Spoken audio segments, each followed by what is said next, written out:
ಶ್ರೀ ಗಣೇಶ ಶಾರದಾ ಗುರುಭ್ಯೋ ನಮಃ. ಬ್ರಹ್ಮಾನಂದಂ ಪರಮಸುಖದಂ ಕೇವಲಂ ಜ್ಞಾನಮೂರ್ತಿಂ ದ್ವಂದ್ವಾತೀತಂ ಗಗನ ಸದೃಶಂ ತತ್ವಮಸ್ಯಾದಿಲಕ್ಷಂ ಏಕಂ ನಿತ್ಯಂ ವಿಮಲಮಚಲಂ ಸರ್ವಧಿ ಸಾಕ್ಷಿಭೂತಂ ಭಾವಾತೀತಂ ತ್ರಿಗುಣರಹಿತಂ ಸದ್ಗುರುಂ ತಂ ನಮಾಮಿ. Welcome to all for this session on Guru Charitra to chapter 7. In the previous chapter, we have seen how the Mahabaleshwara Linga was installed in Gokarna by Ganesha himself. That Atmalinga was brought by Ramaneshwara and he was taking it to Lanka, his capital. But in the meantime, all the gods have tricked him, sending Ganesha to the spot while Narada stopped him.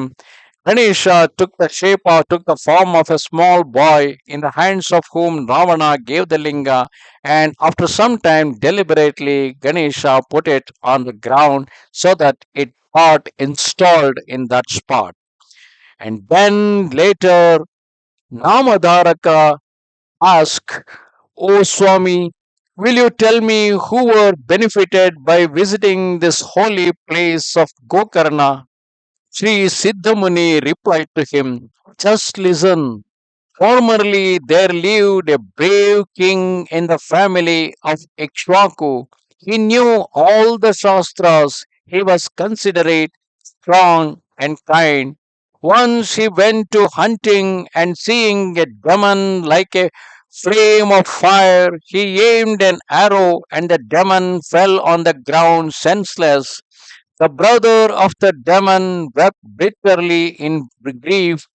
Before dying, the demon asked his brother to take revenge of his death. The brother approached the king in human form and sought his service and was engaged as a cook.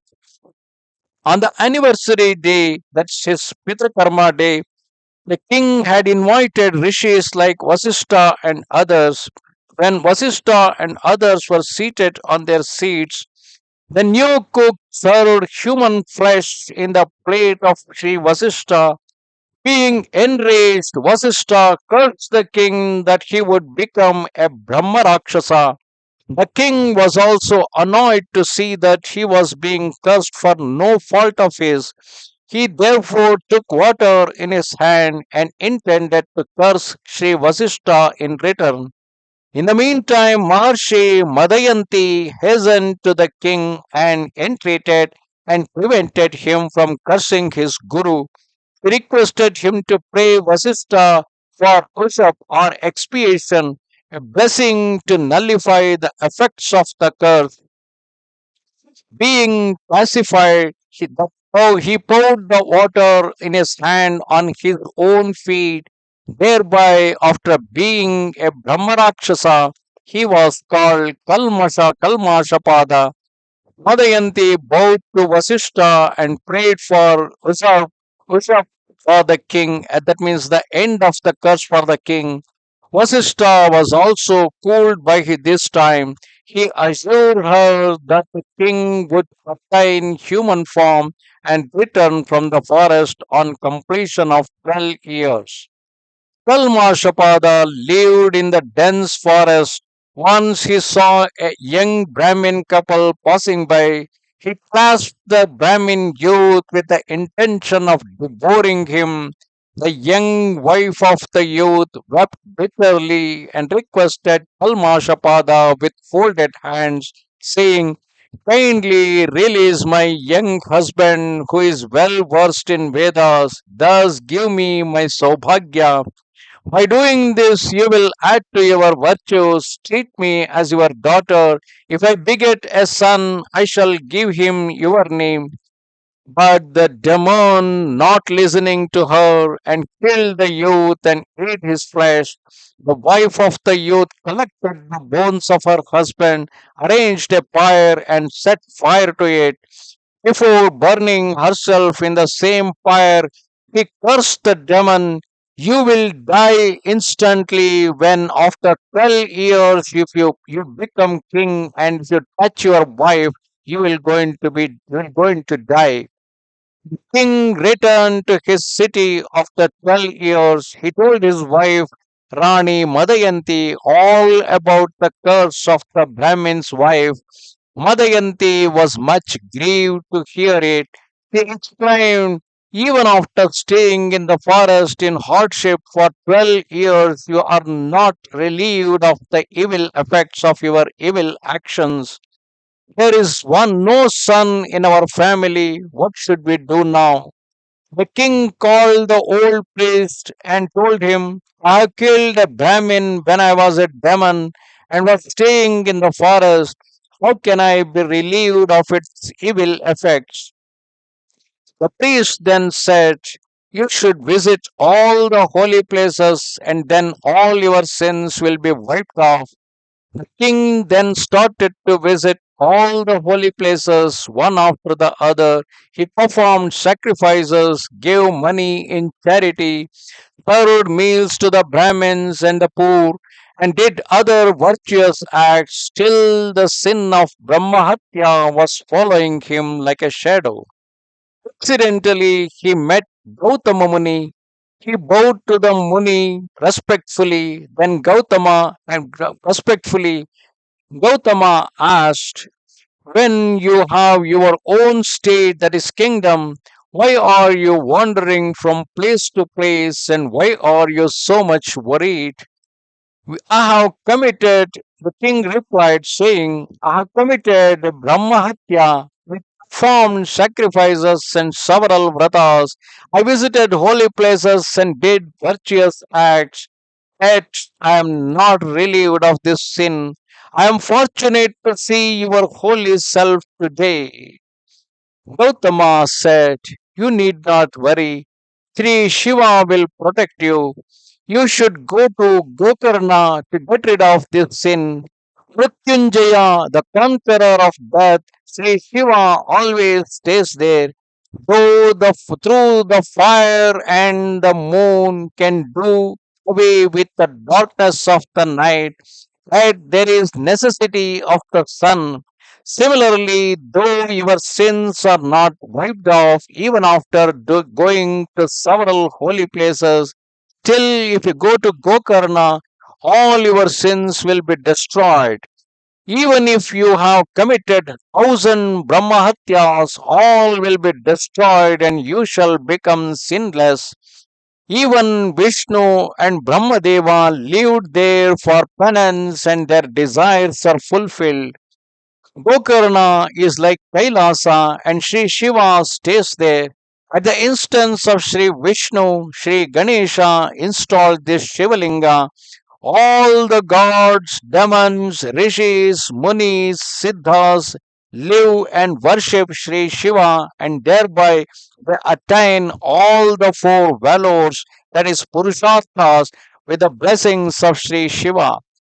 Brahma, Vishnu, Kartavirya, Vinayaka, Durga, and others have also installed lingas here known after their names. All waters here is holy. This is thus the most important holy place. In Krita Yuga, this linga was white in color. In Treta, it became red. In Dwapara, yellow. And in the Kali Yuga, it has become black. The root of this linga is in the Sapta Patala below. Even with the sight of this linga, one is relieved of the sins of Brahmahatya, gets one's desire fulfilled, and after death one attains salvation. The devotees staying here go to Kailasa in the end. One should bath and offer charities on Sunday, Monday, and Wednesday. It is virtuous to worship here on Vyatipata, Makara Sankranti, and Mahashivaratri days. Bholenath Shiva passes judgment over all our action. In the month of Magha, if one observes fast on the Shivaratri day and offers Bilwa leave to Sri Shivalinga, one's entrance in the heaven is ensured.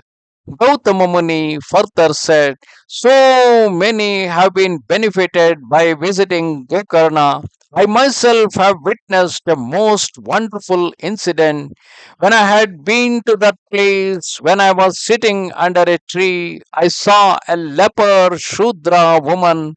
She was without food the whole day. All her body was affected, and pus and germs were seen all over. She had lost her teeth and had no clothes on her body. Being a widow, her head was shaved, and she was much troubled due to midday hot sun. She sat under a tree being tired and soon died. Shiva Dhuthas came there with a divine chariot to take her to Kailasa. While living with the Shudra, she ate fresh Shudra she ate flesh and took wine daily. One day she killed a calf, thinking it to be a lamb, and reserved its head for the next day. When it was time for milking the cow, she looked for the calf, and she came to know that by mistake she had killed it. In grief, she uttered the words Shiva, Shiva, and what a great sin I have committed unknowingly. Fearing the wrath of her husband, she buried the head, flesh, and bones of the calf and told people that her calf was taken away by a tiger. When she died, Yamadutas took her to the Yamapuri and placed her in hell. She suffered tortures and was again born as a Shudra woman. She was ugly, black, and blind. Her parents cared for her for some time and afterward she begged for her food. She was an orphan without any shelter. She developed leprosy and in course of time she grew old. Many people were going to Gokarna on Mahashivaratri day, expecting to get good alms. He also followed them. It being a fast day, nobody offered her food. In joke, someone placed a Bilwa leaf in her hand. Knowing that it was not eatable, she threw it away, which by chance fell on the Shiva Linga, and thus she had the credit of worshipping Shiva in the dark night. This pleased Sri Shiva, and hence we have come to take her to Shiva Loka. Shivaduta sprinkled nectar on her body, and soon she looked like a heavenly woman. She was then taken to Shivaloka. Hearing this, the king was delighted. He went to Gokarna and was relieved of all his sins. Gokarna has a great significance. Hence, Sripada Sri Vallabha had also been there and stayed there for 3 years. Thus ended chapter 7 of Sri Guru Charitra, explaining the importance of Gokarna, while it was explained by Maharshi Gauthama himself, where he saw a leper who had never committed any great religious deed, but yet because she observed the fast on the day of Shivarathri and accidentally threw a Bilva leaf on a Shiva Linga, she was taken to Shiva Loka. Namaste Sharada Devi Kashmira Puramasini Twamaham Prarthaye Nityam Vidyadanancha Dehime. Goodbye.